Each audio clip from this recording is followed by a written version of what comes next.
Happy Monday, everybody. February 19th and President's Day. Thomas Jefferson sent a team out west, and 2 grizzly bear cubs were found on the quest. He built them a cage on the White House front lawn, and sometimes he'd walk them on leashes at dawn. The 2 baby bears became quite a sensation. They represented land and the growth of our nation. That poem and many more like it can be found in the book Presidential Pets by Julie Moberg. It's a fun look at the White House's animal residence and features rhyming verse for each of our commander-in-chief and his pets, along with facts, presidential stats, and cartoon art. So it's just kind of a fun little book to get at and look on this President's Day and learn about the animals that have cohabitated in the White House along with our presidents. Hey, Barbara. Hey, Scott. Hey, Wendy. Hey, Paul. Thank you all for joining in. I'm hoping a lot of people will get a chance to catch the Pet Safety Crusader on this holiday when a lot of people may be lounging, or actually I bet our pet sitters are still out there walking, but maybe they have a few less walks today with some of the pet parents home walking themselves. Did you know that John Quincy Adams kept an alligator in the bathtub? As you heard in that poem, Thomas Jefferson's pride and joy were bear cubs. Andrew Jackson had a potty-mouthed parrot of all things. And Martin Van Buren got into a fight with Congress over his 2 baby tigers. So it isn't all dogs and cats at the White House.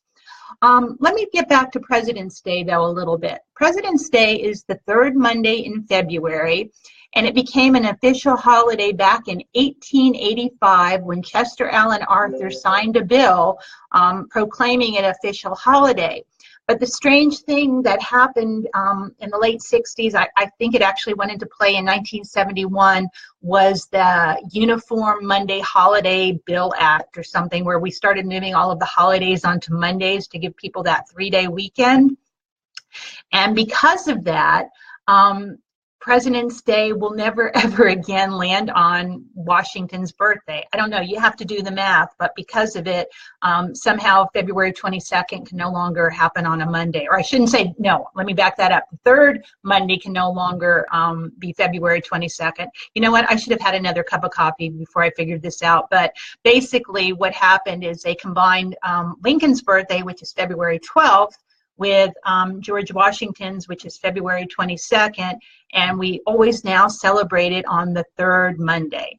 But Washington is considered the father of our country. He commanded the Continental Army and led the American colonies to victory in the Revolutionary War. But we've had many presidents since then, actually another 44 to be exact. Hey, Cheryl, thanks for popping in to say hey here.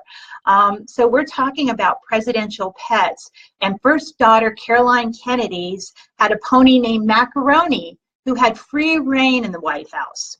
But the pet-owning winner of all the presidents was actually Theodore Roosevelt, who had a hyena, a lion, a zebra, a badger, a snake, rats, and a nippy dog that actually bit the French ambassador. They often say that in Washington, D.C., loyalty is hard to come by. So if you want a friend, get a dog. And I know all of us, feel that way too, because our best friends generally walk on 4 paws, and it's wonderful to have them by our side. What else can I tell you about the presidents? Well, John Adams moved into the White House, what is that, 1600 Pennsylvania Avenue in 1800. In 1800, and he had a menagerie of more than 400 animals, from cats and dogs to alligators to flying squirrels. Harry Truman actually kept it pretty simple. He had 2 dogs named Feller and Mike. And Calvin Coolidge, once again, had a zoo-like collection, but only 26 pets, including a bobcat named Smokey, a pair of raccoons named Reuben and Rebecca, and 2 lion cubs, listen to this, called Tax Reduction and Budget Bureau. Not the cuddliest of names, but I guess there's a bit of presidential humor to be found there. But regardless of what choice of animals presidents have picked over the years, many historians agree that there's virtually no downside to being an animal-loving president, whether that creature you welcome into the White House has 4 legs, a beak, a claw, or even scales. Bill Hellman is the owner of the Baltimore-based Presidential Pet Museum. I bet a lot of you didn't even know there was a Presidential Pet Museum. I'm anxious to go one of these days. I think it's actually closed or on hiatus right now, but look it up. It has all kinds of memorabilia about pets, and Bill Hellman actually feels that pets humanize a president. They seem to soften him. I should say her, but hopefully one day I'll be able to say that. But they tend to soften our presidents and make them more relatable and accessible. What do you guys think about that? Nearly all of the U.S. presidents have had, or I actually want to say have embraced being a pet parent, pet owner, pet guardian, whatever term you want to use. Only 3 presidents have not had pets in the White House. And one of them, Andrew Johnson, it's actually been claimed that he used to feed the White House mice as pets. So I'm gonna cut him slack on that. But other than him, only James Polk and our current president haven't had pets in the White House. So presidents, pets have been charming and endearing to the public as well. George Bush's Springer Millie and her newborn puppies, Millie wrote a book, and they were always in the news. Barack Obama's Portuguese water dogs, Bo and Sonny, were always bounding about, and you'd see the president, getting down on the White House lawn or in the Oval Office playing with them. Now, presidential pets do not have their own security detail. That's important to note, and maybe that's something some of us want to do something about one of these days. But they're often walked by the White House horticulturalists. I knew I was going to have trouble with that word. Horticultural. Let me try it again. Horticulturalist Dale Haney, and he's bonded with every presidential pet since Richard Nixon's Irish setter King Timahoe. So it's good to know that somebody is looking out for the animals when the president's off doing his presidential duties. Yes, Springers are wonderful, Barbara, aren't they? I know you've had a few in your household over the years. Hoover hit the campaign trail with his beloved German Shepherd, King Tut, and King Tut's often, credited for helping him to win that race.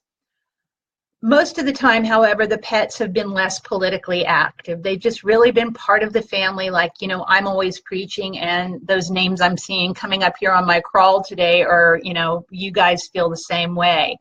John F. Kennedy was actually allergic to dogs, but he insisted that his children grow up around canines, and there was a total of 9 dogs in the White House over the years that he was there.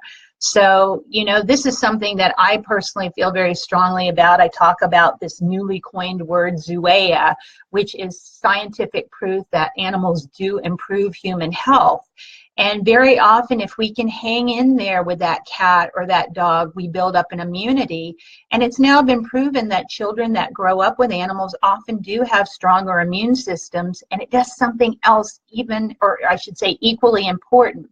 Children that bond with animals, it's been proven, actually grow up to be more empathetic human beings. And, I've really seen that in people. I can tell when somebody has grown up without pets, they just don't have that same empathy or even sympathy or compassion towards other humans.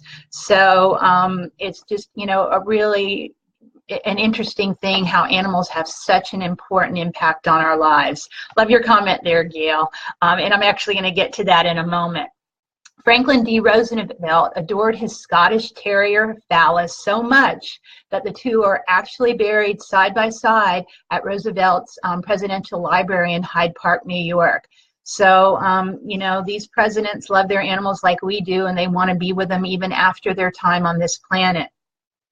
In recent years, many presidential pets, like I mentioned with Millie writing the book, some of them have been the subject of children's books. Social media accounts, journalists have paid attention to them.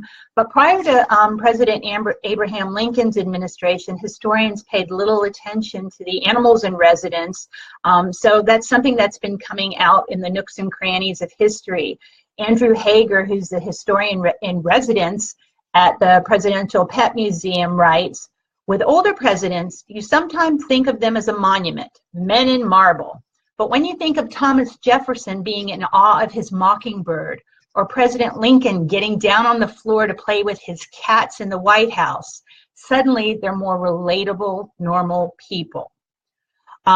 Hager actually suggests that for our 45th president's personality and purported aversion to germs and messes, that maybe to change that pet-free household, he ought to start off with, a fish aquarium or something along those lines to at least, help humanize him and let I guess his constituents know that, he is an animal living being, if he is in fact. So something to think about. But animals have really graced the White House. Does anybody out there know what President Lincoln's mixed breed dog's name was? It's actually something we use very commonly when we refer to animals. I'll give you guys a minute to see if anybody can type it in. It's something when we just kind of generically don't know a dog's name, we might refer to him as. Starts with an F, ends with an O. Four-letter word. Anyone? Fido. Abraham Lincoln's dog was named Fido. Good job there, Gail. I'm sure you had typed it in there and there was a delay. But I'm going to give you guys a little presidential quiz. And the first person who gets them all right, I will actually send you a copy of my Don't Judge a Book by Its Cover. If you already have one, maybe you can give it as a gift. But I just kind of think it's an appropriate presidential type book because it talks about not judging an animal or person or anything by its age, fur color, breed, but to look beyond the plain cover of things and really be treated to the joys that lie underneath.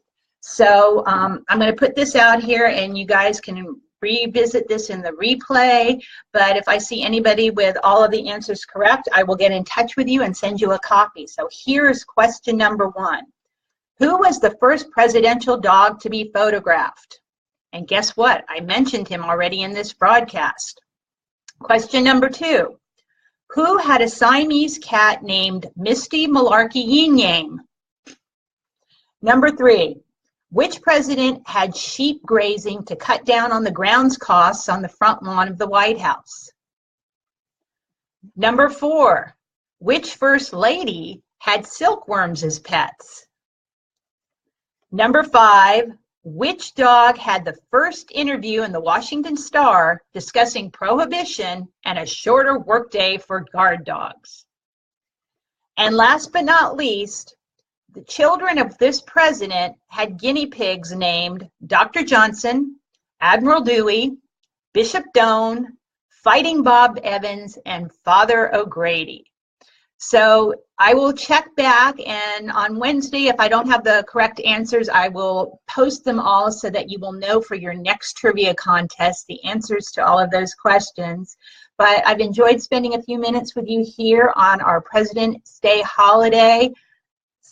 Salute to all of our presidents in the past who have, done honor to our country. And may we all, enjoy living in the land of the free and the home of the brave. And I hope you'll be able to tune in Thursday at 3 p.m. Eastern Time when I'm back here again discussing National Dog Biscuit Day. So I'm sure you're going to see me talking cookies. And I'll be right here at 3 p.m. Eastern Time. Maybe with a recipe. I don't know what I'm going to do yet, but it's National Dog Biscuit Day, so Haiku's going to be joining in on that one. But I wish everybody a safe, healthy, and happy President's Day, and, give some belly rubs and ear scratches from me. Thanks for tuning in, and have an awesome possum day. Bye-bye for now.